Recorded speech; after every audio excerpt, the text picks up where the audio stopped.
ओम नमः सिद्धे।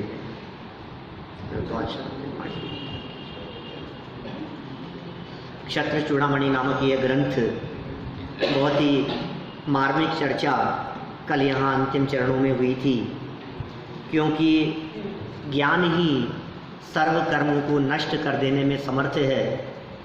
ये ताकत, ये पावर ज्ञान की ही है, जिसके माध्यम से संपूर्ण शास्त्र का ज्ञाता भी होता है, संपूर्ण कर्मों का नष्ट करने वाला भी होता है, मोह को जीत लेने वाला भी होता है। क्योंकि मोह रूपी शत्रु को जीत लेने में यदि कोई समर्थ है तो वो है ज्ञान। मोह यदि अंधकार है तो ज्ञान प्रकाश है।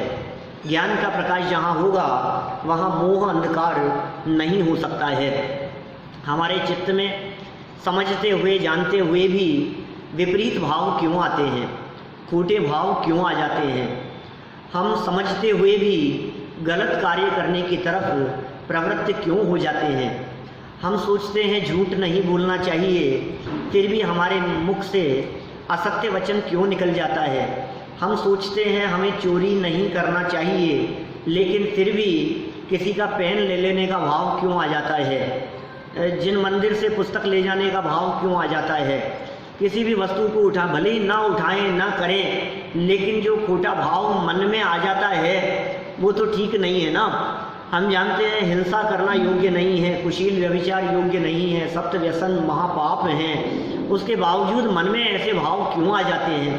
नहीं आने चाहिए। और एक बहुत सुंदर नीतिकारों के आधार पर बात कही थी कि भाई देखो, ये जीव अच्छे कार्यों की तरफ तो प्रवृत्त होता नहीं है, जान करके भी समझ करके भी, उपदेश देने पर भी, समझाने वाले मिल जाएं तो भी ये पता नहीं क्यों नहीं कर पाता है। और खोटे कार्यों के लिए निषेध करने वाले लोग मिले, लोग भी बुरा कहते हैं और खुद भी बुरा समझता है और फिर भी बच नहीं पाता है। आखिर इसके पीछे क्या कारण है? तो शिष्य ने जब ये शंका रखी तो स्वयं ने ही एक समाधान प्रस्तुत किया। क्या करें साहब, हमारे ही द्वारा किए गए कुछ खोटे कर्म हैं, पूर्व में हमने कोई जो इस प्रकार के पाप किए होंगे, पता नहीं क्या होता है ये पाप ये कर्म। लेकिन सुनो, आचार्य देव ने यहाँ पासा पलट दिया। उन्होंने कहा स्वयं तो महंत बने रहना चाहता है पर अपना दोष कर्म पर लगाता है। जैन दर्शन में ये अनीति चलेगी नहीं, ये अनीति नहीं चलेगी। स्वयं निर्दोष रहना चाहता है, तेरा दोष है, अपनी गलती स्वीकार कर, कर्म का कोई दोष नहीं। कर्म विचारे कौन, भूल मेरी अधिकाई। ये कर्म कौन है विचारे, भूल तो तेरी है।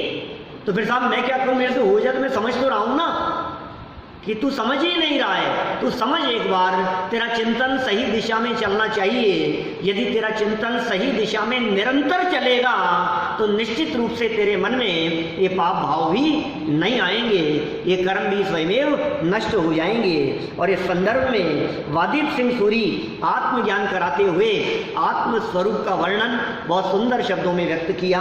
हम उन पंक्तियों के संदर्भ में कुछ देर चर्चा करना चाहते हैं। हमारे पारस जी की भावना थी कि एक बार आप थोड़ा सा इन पंक्तियों के बारे में और चर्चा करो। देखो भाई, बहुत सुंदर पंक्तियां थी। मैं कौन हूं, सबसे पहले ये नक्की करो, मैं कौन हूं। आप यदि अपने आप के बारे में नक्की करेंगे ना, मैं कौन हूं, तो बहुत सारे काम तो वैसे ही निपट जाएंगे, बहुत सारे पाप तो वैसे ही छूट जाएंगे। क्या आप ये नक्की करो, मैं जैन हूं, मैं मनुष्य हूं, मैं जैन हूं, मैं सेठ हूं, मैं वैभव संपन्न हूं, मैं श्रावक हूं। कौन हूं मैं आखिर, मैं कौन हूं? ये एक निबंध पढ़ा था हमने एक पाठमाला में। मैं कौन हूं? मैं वो हूं जो कभी नहीं बदलता, मैं वो हूं जिसमें परिवर्तन नहीं होता, मैं वो हूं जिसकी अवस्थाएं बदलने पर भी जिसका स्वरूप नहीं बदलता, मैं वो हूं। ये देह बदल जाने पर भी मैं नहीं बदलता। ये मैं कौन हूं उसका स्वरूप बतलाया है। बोले मैं एक हूं, फिर अनादि अनंत हूं, 97 नंबर पेज है। मैं एक हूं, मैं अनादि अनंत हूं, नीचे पहला पॉइंट है ना। अनादि अनंत हूँ। अब सोचो ये अनादि अनंत बहुत बड़ी चीज़ है।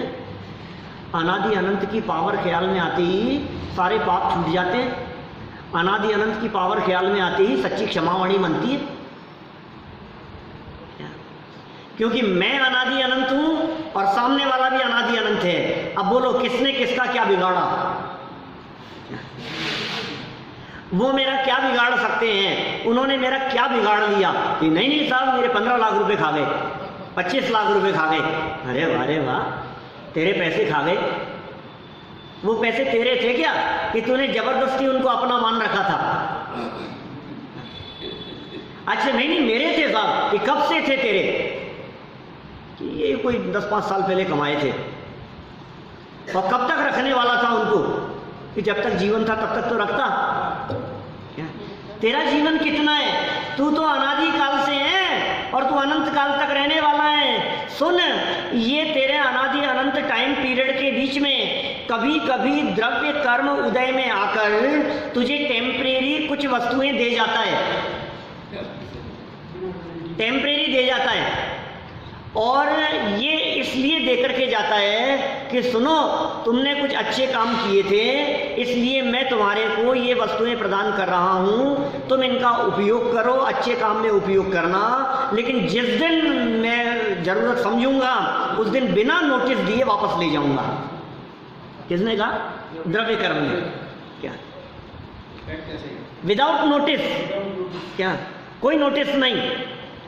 लेकिन आप उपयोग करो, कोई दिक्कत नहीं है, मुझे कोई दिक्कत नहीं है। लेकिन यदि आप इसका उपयोग अलिप्त रह करके करते हैं, क्या आप इनको यदि हड़पने का प्रयास करेंगे तो मेरी कोशिश ये रहेगी कि भविष्य में तुम्हारे को नहीं दिया जाए।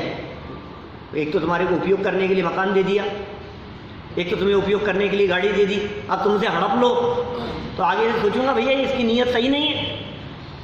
और यदि तुम्हारी नीयत साफ है क्या तो मैं आगे और दे दूंगा तुम्हारे को, उपयोग करो, हमें कोई दिक्कत नहीं है। तो यहाँ जैसे देखो क्रेडिट कार्ड होता है ना, क्या अब उस क्रेडिट कार्ड की आपकी जितनी लिमिट है, आपने खूब खर्च किया और टाइम टू टाइम आपका पेमेंट करते रहे आप उसका, तो वो लिमिट बढ़ाते रहते हैं। क्यों बढ़ाते रहते हैं? आपकी ईमानदारी को देखकर। ऐसा होता है कि नहीं? आप यदि ईमानदार हैं तो आपकी लिमिट बढ़ती चली जाएगी। आप यदि जगत के पदार्थों के संदर्भ में ईमानदार हैं तो आपको जगत के वैभव ये द्रव्य कर्म के माध्यम से मिलते रहेंगे। और आपने यदि उनको हड़पने का प्रयास किया, बेईमानी की, तो फिर क्या होगा? ईमानदारी क्या रखनी है हमारे को? ईमानदारी ये रखनी है कि जितना अपना काम चले उतना काम चला लिया, लेकिन ज़्यादा आसक्ति का भाव नहीं है। क्योंकि कभी भी वो द्रव्य कर्म का उदय आया और गाड़ी गायब, मकान गया, जेब में रखे हुए पैसे खत्म, ये मोबाइल ये चोरी कर लिया गया, ये क्या हो गया? ये कौन ले गया? ये कौन ले गया? जिस भाव आया था उसी भाव चला गया। एक व्यक्ति सड़क पर चलते चलते ठोकर लगी और एक दांत टूट गया तो रोने लगा, एक दांत टूट गया मेरा। फिर सुन, ये द्रव्य कर्म ने तेरे को दिया था, वो तो उसकी मेहरबानी समझ, वो चाहता तो पूरे ले जाता, एक ही ले गया है, बाकी 31 तो बचे हैं जिसके जितने भी हों। तो ये कह रहे हैं यहाँ कि तू अनादि अनंत है भैया, तू अपने आप को इन संयोगों वाला मत समझ, शरीर वाला मत समझ। अनादि अनंत अपने स्वरूप का विचार करने पर ये देह के प्रति आसक्ति का परिणाम निकलता है। सामने वाले के दोष भी नहीं दिखते क्योंकि दोष क्षण मात्र का है और निर्दोष तत्व अनादि अनंत है, उसकी दृष्टि होती है। तू स्वयं आनंद कंद है। बाहर के संसार में क्यों ढूंढे है सहारा, तेरे सागर का तेरे भीतर है किनारा। इस बाहर के संसार में तो कहाँ सहारा ढूंढ रहा है, कहाँ सहारा तलाश रहा है? तेरे सागर का तेरे भीतर ही किनारा है। अपने भीतर में देख, अपने अंतर में देख, तुझे भगवान मिलेंगे, तुझे परमात्मा के दर्शन होंगे। बाहर मंदिर मस्जिद इधर उधर तीर्थ क्षेत्रों में कहाँ कहाँ भटकता है, प्रभु कहाँ मिलेंगे? जब दिल खोजा अपना अंदर में मिलेंगे भगवान, बाहर में भगवान नहीं है, अंदर में भगवान। तो आनंद कंद है, अनंत गुणों का गोदाम है, गोडाउन है, गोडाउन। किसका गोडाउन है? आपके गोडाउन में क्या है भैया? कुर्सियां। आपके गोडाउन में क्या है? अटाला। हमारे गोडाउन में तो अनंत गुण है भाई साहब, और हमारा ये गोडाउन कभी खाली नहीं होता। हमारे ये गोडाउन में जितना माल है उतना ही माल रहता है, क्योंकि हमारे गोडाउन का माल बेचने के लिए नहीं है, उपभोग करने के लिए है, आनंद का उपभोग करने के लिए। ज्ञान, दर्शन, सुख, वीर्य, चारित्र आदि अनंत गुण संपन्न ये चैतन्य तत्व इस देह रूपी देवालय में सदा काल विराजमान है, सदा काल विराजमान है। इस गोडाउन में जाओ तो सही एक बार। ये उस गोडाउन में जाता नहीं है और रोता है, मेरे पास तो कुछ नहीं, मेरे पास तो कुछ नहीं। अरे तो एक बार अंदर गोदाम में जाकर के तो देख, अंदर गोदाम में जाकर के देखेगा तो तेरा सारा रोना धोना सब मिट जाएगा, हमेशा हमेशा के लिए मिट जाएगा तेरा सारा रोना धोना। यदि तू उसको मिटाना चाहता है तो एक बार अपने अनंत गुण संपदा को देख। कंकड़ पत्थर पर मुग्ध हुआ, उसको भूल जा, छोड़ दे उसको। कंकड़ पत्थर पर मुग्ध हुआ, चैतन्य खजाना भूल गया। चेतन को मिला जब नर्तन तो फिर होश में आना भूल गया। कंकड़ पत्थर पे आसक्त हो रहा है। साहब क्या बात कर रहे हो? कौन से कंकड़ पत्थरों के ऊपर? रत्न है, रत्न। क्या रत्न है? कौन से? Precious stone. स्टोन चमकदार पत्थर है, और क्या है? माणिक, मोती, पन्ना, डायमंड, क्या है ये सब? पत्थर है, पत्थर। पत्थर ही तो है, थोड़े चमकदार पत्थर है, प्रीशियस स्टोन है, चमकदार है थोड़े से। कहाँ आसक्त हो रहा है? चैतन्य का जो खजाना है, अंदर में जो चैतन्य निधि है, उस निधि को तो तू भूल गया है, और बाहर में कौन से गुणों की तरफ, कौन से संपदा की तरफ, इस खेल जड़ जड़ जो है उसकी तरफ आसक्त हो रहा है। ये गोदाम देख, अंदर चैतन्य है, चेतनता है इसमें। जिसमें चेतनता होगी उसके अवलंबन से सुख प्राप्त होगा, और जहाँ चेतनता नहीं है, जो स्वयं जड़ है, तेरी बुद्धि को जड़ बना देगा। ये जड़ जड़ पदार्थों की तरफ आसक्त होने का निषेध कर रहे हैं। इस भूल में इतना भूल गया। क्या हो गया भैया? फिर क्या हुआ? इस भूल में इतना भूल गया कि ब्याज के बदले मूल गया। चेतन को मिला जब नर्तन तो फिर होश में आना भूल गया। कंकड़, पत्थर, हीरे, माणिक, मोती, जवाहरात, सोना, चांदी, धन, दौलत, वैभव, इस बाह्य वैभव के ऊपर तो आकर्षित होता है, लेकिन सुनो, ये बात क्यों भूल जाते हो? बहुमूल्य जगत का वैभव यह क्या हमको सुखी बना सकता? बोलो, ये सारे जगत का वैभव, बहुमूल्य वैभव, ये संपदा इकट्ठी होकर क्या हमारे को सुखी करने में समर्थ है? मजा तो आता है भैया, मजा तो आता है। अरे क्षणिक है, ये अंत नहीं है, एक के बाद एक स्टेप। आप सोचिए, आपने अपने बचपन से लेकर आज तक कितने अचीवमेंट हासिल किए, और वो हासिल होने के पहले आप ये सोचते रहे मैं हो जाऊं, मुझे हो जाना है, क्या मैं यहाँ का अध्यक्ष हो जाऊं, है मेरे को ये मिल जाए, है मेरे को यहाँ का नेतृत्व मिल जाए, मैं यहाँ का संघपति हो जाऊं, मेरे को ऐसा सोचते रहे ना अपने आप के बारे में, ये बिजनेस मेरा चल जाए, ये डीलिंग मेरे साथ में हो जाए। जितनी बातें आप सोचते रहे वो अनगिनती काम न हुए हों ऐसी बात नहीं है। हुए तो थे, क्या हुए तो थे, बहुत सारे काम हुए थे ना जो आप सोचते थे, लेकिन फिर अब कितने सुखी हैं आप? हाँ ठीक है, अरे यार आप तो बहुत संस्थाओं के पदाधिकारी, हाँ ठीक है, अरे क्या है दम उसमें बतलाओ, क्या लग रहा है बताओ? बस ऐसा हो जाए, एक दुकान से बगल वाली दुकान है ना, ये दुकान और आ जाए अपने तो क्या मजा आ जाए कि फिर क्या हुआ फिर। बस ये जो फ्लैट दिख रहा है ना, बस यार ये इतने में पक्का हो जाए ना तो फिर तो 5 लाख कम में मिल जाए, मैं कह तो दिया उसको, मजा ही आ जाए फिर तो। फिर क्या हुआ, फिर मिल गया, फिर अब क्या हुआ। बहुमूल्य जगत का वैभव यह क्या हमको सुखी बना सकता, अरे पूर्णता पाने में क्या इसकी है आवश्यकता, मैं स्वयं पूर्ण हूँ अपने में। ये बात क्यों नहीं ख्याल में आती है, वो सिखा रहे हैं यहाँ। ये कह रहे हैं ये चिंतन जिसको होगा, बोले अब कर्म मेरा क्या बिगाड़ लेगा, क्योंकि कर्म जो ले जाता है वो मेरा नहीं है, और जो मेरा है उसे कर्म ले जा सकता नहीं है। मतलब क्या ले जाएगा कर्म, एक कर्म ले गया, एक कर्म ने मेरा बिगाड़ दिया। बहु विकट वन में कर्म बैरी ज्ञान धन मेरो हरियो, अरे कुछ नहीं हरा उसमें, धोखे में है तू, वो कर्म ने तेरा ज्ञान नहीं हरा। तू यदि अभी भी अपनी स्वभाव सामर्थ्य को पहचाने तो ज्ञान तेरा वापस प्रकट हो सकता है, ये कर्म कुछ भी बिगाड़ने में समर्थ नहीं हो सकते। अंदर में पुरुषार्थ जागृत तो कर, काम होगा। आंतरिक पुरुषार्थ जगाने के लिए ये बहुत सुंदर पंक्तियां इन्होंने यहाँ व्यक्त की थी। गुणों का गोडाउन है, सिद्ध समान है, कमजोर क्यों महसूस कर रहा है अपने आप को, कमी नहीं है तेरे में।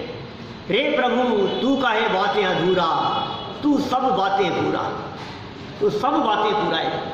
सिद्ध समान सदा पद मेरो, मम स्वरूप है सिद्ध समान, जो निगोद में सोही मुझ में, सोही मोक्ष मंझार। निश्चय भेद कछु भी नाही, भेद गिने। व्यवहार संसार, ये सारा संसार भेद देखता है, सच में कोई भेद नहीं है। सव्य शुद्धाऊं शुद्ध नया, द्रव्य संग्रह की मूल गाथा है। मग्गण गुण ठाणे 14 से अवंतित है अशुद्ध नया, विडने या संसारी, और सव्य शुद्धाऊं शुद्ध नया। शुद्ध नय की दृष्टि से देखो तो सारे जगत के जीव शुद्ध हैं, सिद्ध समान है, अनंत चतुष्टय स्वभावी हैं, चैतन्यमय हैं, परम स्वतंत्र भगवत स्वरूप आत्मा। कौन है, मैं हूं, तो भगवत स्वरूप आत्मा, कोई और नहीं है। वर्तमान मनुष्य पर्याय मात्र मैं नहीं हूं। मनुष्य जितना अपने आप को मानता है, इसलिए थोड़ा सा कमाने धमाने में उपयोग लगाता है। अरे मैं मनुष्य हूँ, ये मेरा परिवार है, इतना तो मुझे करना ही पड़ेगा, थोड़ा कमाना तो पड़ता ही है, नहीं तो कैसे चलेगा बतलाओ। घर गृहस्थी में रहते हैं तो बिना कमाए तो काम नहीं चलेगा, कि तेरे कमाने से कमाया जा रहा है। ये बात यहाँ श्रुत के माध्यम से समझा रहे हैं, तेरे कमाने से कमाया नहीं जाता है, तेरे इकट्ठा करने से इकट्ठा नहीं होता है, तेरे खर्च करने से खर्च नहीं होता है, तेरे जोड़ने से जुड़ता नहीं है। ये बात दिमाग में सेट क्यों नहीं होती है, ये जिनागम की सारभूत बातें हैं, क्योंकि परद्रव्य में तेरी चलती नहीं है, तेरी परद्रव्य में चल नहीं सकती है। जहाँ चलती है वहाँ चलाता नहीं है, और जहाँ नहीं चलती है वहाँ जबरन चलाने का प्रयास करता है। रिजल्ट क्या आएगा बताओ। जहाँ नहीं चलती है वहाँ टांग फंसा रहा है जबरदस्ती, और जहाँ चल सकती है अपने स्वभाव में, अपने उपयोग को अपने में लगाने में, वहाँ चलाता नहीं है। निज में पुरुषार्थ चलता है, पर में पुरुषार्थ नहीं चलता है। कहना क्या चाहते थे, क्या कह दिया, बोलना क्या चाहते थे, नहीं बोलना चाहते थे, बोल दिया, बोलना चाहते थे। कल कही थी मैंने बात टीवी पे, मेरी भावना पे प्रवचन में, जिनवाणी चैनल पे। क्या होता है बोलो, आपके हाथ में है क्या। कल के झूठ कभी नहीं कहा करूं, आगे आएगी चर्चा पर नहीं, पर्दन वनिता की तो कर ली चर्चा अगले। अरे वो कोई जरूरी नहीं है बोलना, ये कल का प्रश्न पूछ रहे हैं। मुनिराज से किसी ने पूछा, शिकारी दौड़ रहा था गाय के पीछे, और गाय इधर से उधर चले गई, और वहाँ मुनिराज बैठे हुए थे। शिकारी ने पूछा कि गाय कहाँ गई, तो मुनिराज क्या जवाब देंगे, मौन रहेंगे, क्या जरूरत है बतलाओ। मैंने कही थी ये बात कल, बहुत लोगों ने जिन्होंने सुना है देखा होगा। तो मैंने, यदि वो पूर्व दिशा में गई है तो मुनिराज क्या करेंगे। बहुत से लोग ऐसा कहते हैं कि पूर्व में गई है लेकिन पश्चिम में बता देंगे, पूर्व में गई है पश्चिम में बता देंगे, उससे क्या होगा कि वो गाय बच जाएगी। बच जाएगी ना गाय कि हाँ, तो किससे बचेंगे? हिंसा के पाप से बचेंगे, लेकिन झूठ के पाप से तो नहीं बच पाए। पॉइंट समझ में आ रहा है? पाप तो 5 है ना, हिंसा, झूठ, चोरी, कुशील, परिग्रह, 5 पाप है ना। तो हिंसा तो से तो बचा लिया, गाय तो बच गई, लेकिन झूठ तो बोल दिया। सत्य महाव्रत की धारी कहाँ रहे? हिंसा भी पाप है, लेकिन हमें ऐसा लगता है हिंसा ज्यादा बड़ा पाप है, झूठ कम बड़ा पाप है। ऐसा नहीं है, 5 पाप बराबर है। हम सोच रहे हैं ऐसा ही, कुछ नहीं कहेंगे। मुनिराज के लिए बोलना जरूरी नहीं। अब मुनिराज किसी के नौकर नहीं है, मुनिराज कोई पराधीन नहीं है उसके। सड़क चलते किसी भी आदमी की किसी भी बात का जवाब देते फिरेंगे। हम नहीं देते जवाब, मैं मार दूंगा तुम्हें। आयु पूरी हो जाएगी तो कोई बचा नहीं सकता है, और नहीं पूरी होगी तो कोई मार नहीं सकता है। क्या कर ले? जिन्हें इस बात का श्रद्धान है, जिन्हें वस्तु स्वरूप का ज्ञान है, उनके अंदर में इतनी दृढ़ता होती है, अंदर में इतनी पावर होती है कि जगत की छोटी मोटी बातें कोई परवाह नहीं करती। देखो क्या कह रहे हैं, ये बहुत मार्मिक है बिंदु। मेरी भावना पर हमने यहाँ कितने 20-22 प्रवचन किए थे। यहाँ पर 21 प्रवचन है यहाँ किए थे, वो ऑडियो अवेलेबल है। और ये जनवाणी चैनल पर जो चल रहे हैं, ये कोई 8-10 प्रवचन होंगे शायद। हाँ, ये सूरत के हैं जो चल रहे हैं उस पर। देखो क्या कह रहे हैं हम, अनंत चतुष्टय स्वभावी। कौन है अनंत चतुष्टय स्वभावी? चैतन्यमय, ये परम स्वतंत्र, ये भगवत स्वरूप आत्मा, ये कौन है? कि मैं हूं। वर्तमान मनुष्य पर्याय मात्र मैं नहीं हूं, इतना सा मात्र नहीं हूं। पर्याय तो नाशवान है। बोलो, मैं जवान हूं। अरे जवानी तो चले जाने वाली है, मैं जवानी जितना सा नहीं हूं। बुढ़ापा भी नहीं रहेगा, अभी तो है ही कहाँ आपका। तो ये मतलब परमानेंट नहीं है ये चीज़, ये तो नाशवान चीज़ है। और मैं अविनाशी तत्व हूँ, मैं तो अविनाशी जीव तत्व हूँ। मुझ में ज्ञान है, मुझ में दर्शन है, मुझ में सुख है, वीर्य है, श्रद्धा है, चारित्र है, आदि अनेक विशेष गुण हैं। और अस्तित्व, वस्तुत्व आदि अनंत सामान्य गुण हैं जो सभी अविनश्वर हैं। मेरे गुणों को कोई छीन नहीं सकता, मेरी संपदा को कोई लूट नहीं सकता। है किसकी ताकत जो मेरी संपदा को लूट ले?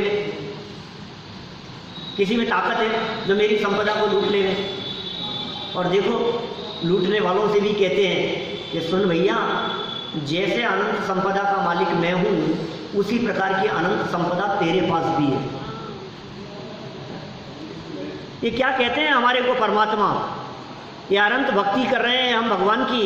ये भगवान क्या कह रहे हैं? हे भक्त, तू मेरे चरणों की शरण में आया है ना, हम तुझे तेरे घर का रास्ता बताते हैं। जैसा वैभव संपन्न मैं हूं, वैसा ही वैभव संपन्न तू भी है। पर्याय की तरफ मत देख, स्वभाव की तरफ देख। सामान्य गुण हैं, अनंत गुण हैं, जो सभी के सभी गुण कैसे हैं? अविनश्वर हैं, नष्ट नहीं होने वाले हैं।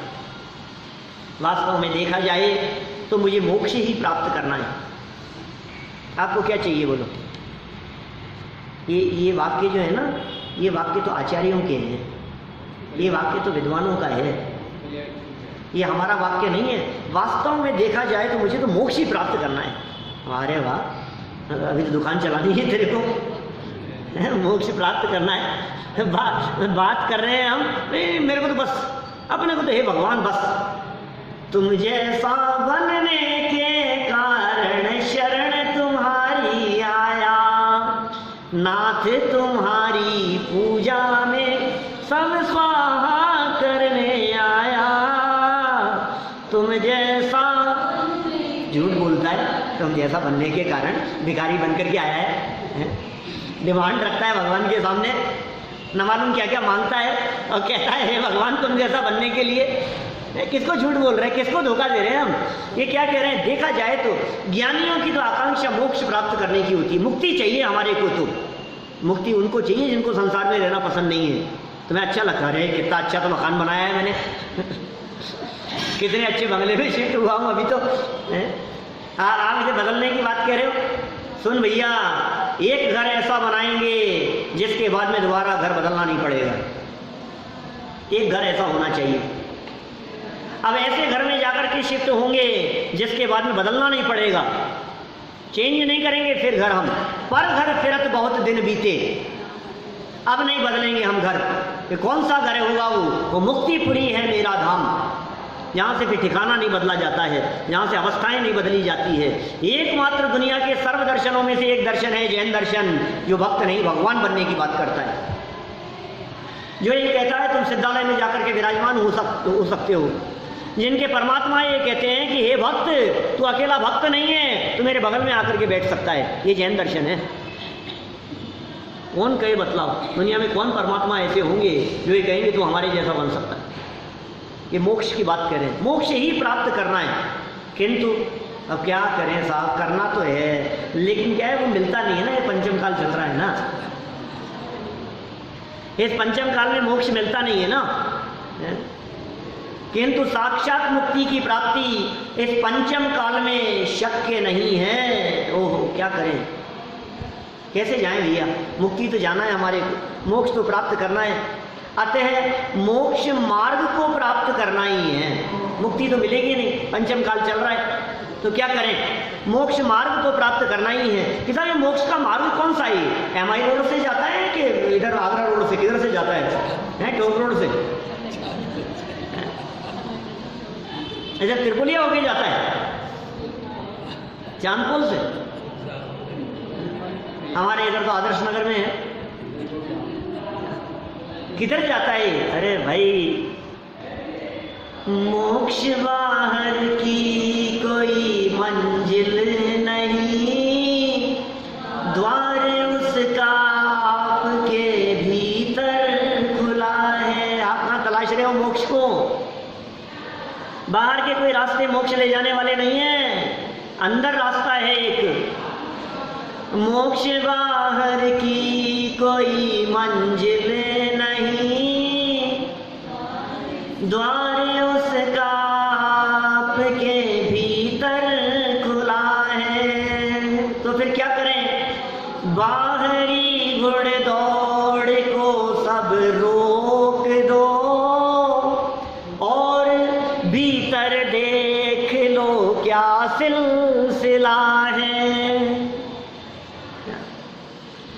व्यर्थ ना इसको गवाओ इस कदर, बड़ी मुश्किल से ये मानव तन मिला है। क्या कह दिया, व्यर्थ ना इसको गवाओ इस कदर, बड़ी मुश्किल से ये मानव तन मिला है। तो करूं क्या, डूब कर अपने में खुद को जान लो, जैन दर्शन की यही तो एक कला है। मोक्ष बाहर की कोई मंजिल नहीं, द्वार उसका आपके भीतर खुला है। अब द्वार तो भीतर है और तलाश रहा है बाहर। शिखर जी जाने से मोक्ष मार्ग मिलेगा कि गिरनार जी जाने से? कहाँ जाए, बुंदेलखंड की यात्रा करें कि दक्षिण भारत की यात्रा? घूमटेश्वर किधर जाएं बोलो, कोन्नूर मलई किधर जाएं? बाहर नहीं भाई, एक बार अंतर यात्रा करो। ये अंतर यात्रा की बात है।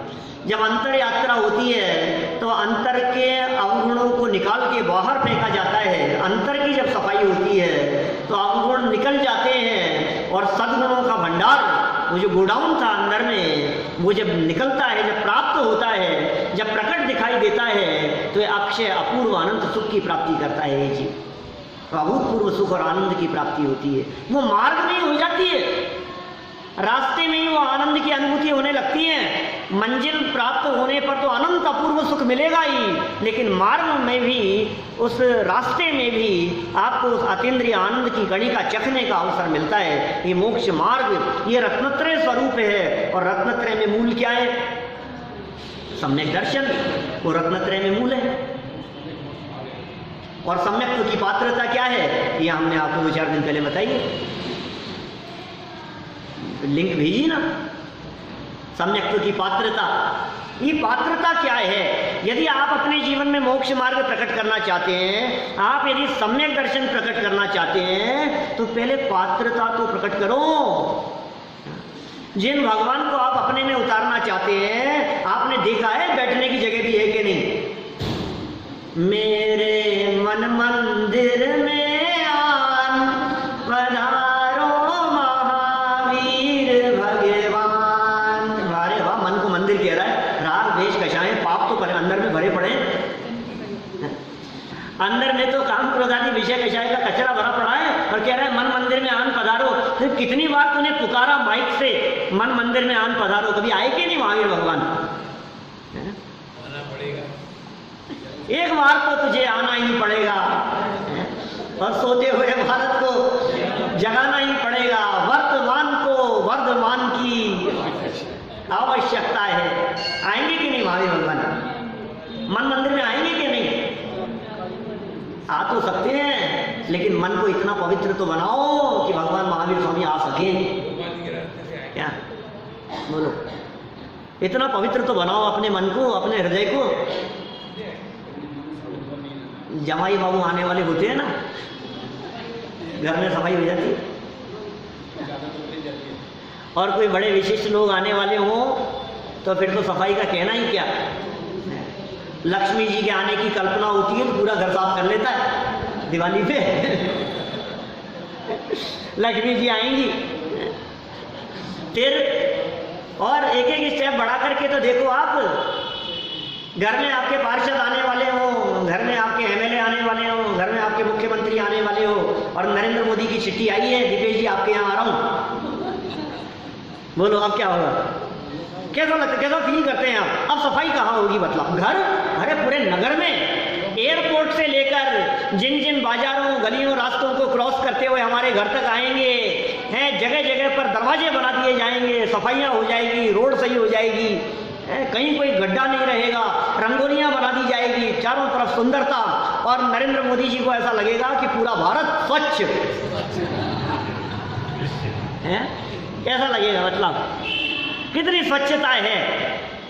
सुनो, मोदी जी को बुलाने के लिए तो पूरा नगर स्वच्छ है, और भगवान महावीर स्वामी को बुलाने के लिए मन भी स्वच्छ नहीं है। कैसे आएंगे वो महावीर भगवान? ये पात्रता, जिस वेदी पर भगवान की प्रतिमा विराजमान की जाती है, उस वेदी की शुद्धि की जाती है। उस वेदी शुद्धि के बिना भगवान की प्रतिमा विराजमान नहीं होती। ये सम्यक दर्शन, ये बिना आंतरिक शुद्धि के प्रकट नहीं होगा। ये सम्यक दर्शन मोक्ष मार्ग का मूल है। ये सम्यक दर्शन प्रकट करने की विधि की चर्चा में एक कुछ चिंतन करने के लिए बिंदु प्रदान किए गए। इसलिए कह रहे हैं, अतएव आत्मानुभव स्वरूप सम्यक दर्शन के लिए मुझे प्रयत्न करना चाहिए, और सम्यक दर्शन के लिए योग्य निमित्त सच्चे देव, ये सच्चे शास्त्र हमारे को मिल गए हैं, सच्चे गुरु, सच्चे गुरुओं की वाणी, ये तत्व निर्णय, ये इसमें प्रधान निमित्त हैं। इन सब का अवलंबन करते हुए हम यदि अपने आप में पात्रता डेवलप करेंगे तो अल्पकाल में न केवल रत्नत्रय की पूर्णता भी, न केवल मोक्ष मार्ग, मुक्ति की प्राप्ति भी अल्पकाल में होगी। हम सभी के जीवन में अल्पकाल में मुक्ति की प्राप्ति हो, इसी मंगल भावना से बात को यहीं विराम देता हूँ।